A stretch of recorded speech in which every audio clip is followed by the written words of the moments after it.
2 বছর প্রবাস জীবন কাটানোর পর উনি ছুটিতে আসবেন। আসার আগে আমার শাশুড়ি আমায় জিজ্ঞেস করলো আমার কি লাগবে বলার জন্য। উসমান বলেছে।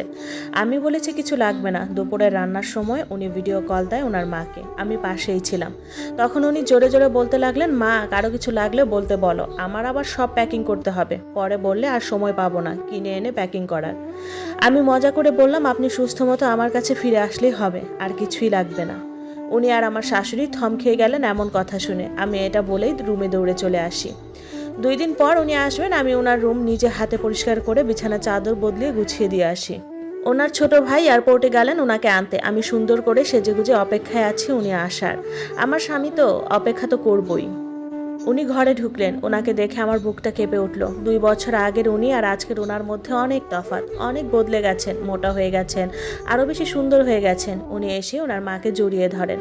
আমি সালাম দিই ওনাকে, উনি সালাম নেন। তারপর উনি ওনার রুমে ফ্রেশ হতে গেলেন। মা টেবিলে খাবার দেন। তখন বিকেল হয়ে গেছে। উনি ফ্রেশ হয়ে এসে হালকা কয়টা ভাত খান। তারপর উনি ওনার রুমের দরজা বন্ধ করে ঘুমিয়ে গেলেন। আমার দিকে একটু ফিরেও তাকালেন না। আমার চোখের পানি উপচে পড়ে, কেন জানি না। আমিও রুমে এসে সব সাজগোজ ধুয়ে ফেলি।